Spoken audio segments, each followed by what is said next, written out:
রাঙামাটির কাপ্তায়ে বন্য হাতির তাণ্ডব বেড়েছে। দিনে দুপুরে কিংবা গভীর রাতে লোকালয়ে নেমে আসছে হাতির পাল। 2 বছরে হাতির হামলায় পর্যটক সহ মারা গেছেন 10 জনেরও বেশি।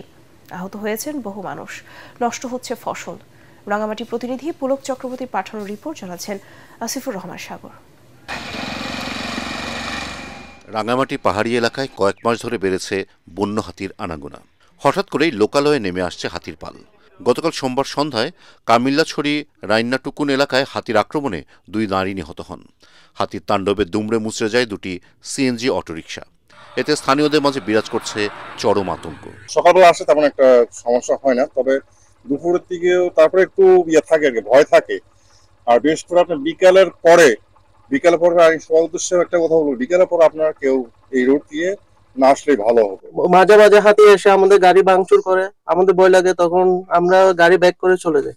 লোকালয়ে নেমে আসা ঠেকাতে কাপ্তায়ের 8 কিলোমিটার এলাকায় সোলার ফেন্সিং থাকলেও এখন তা অচল বলে জানালেন স্থানীয়রা। বন বিভাগ এবং আমাদের যারা পর্যটন এলাকা সকলে যদি আমরা সচেতন থাকি, আমার মনে হয় আমরা এটা থেকে রোধ পাওয়া সম্ভব। বনে হাতির চলাচলের জায়গায় জনবসতি ও সড়ক নির্মাণের কারণে খাবারের সন্ধানে লোকালয়ে নেমে আসছে বলে জানালেন ফরেস্ট রেঞ্জার। আমাদের অনেক সাইনবোর্ড বিলবোর্ড লাগিয়েছি সতর্ক অবস্থানে থাকার জন্য, এবং আমাদের টহল রয়েছে। আমরা অনেক সময় নিষেধ করি, সুন্দরবন যেতে নিষেধ করি, বা আমরা হাতির অবস্থানটা ট্র্যাক করার চেষ্টা করি।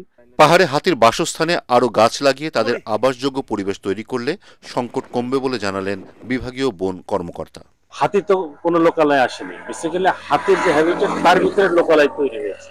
হাতির চলাচলের পথকে ক্ষতিগ্রস্ত না করে তাদের জন্য খাদ্যের ব্যবস্থা ও নিরাপদ আবাস নিশ্চিত করার দাবি সংশ্লিষ্টদের।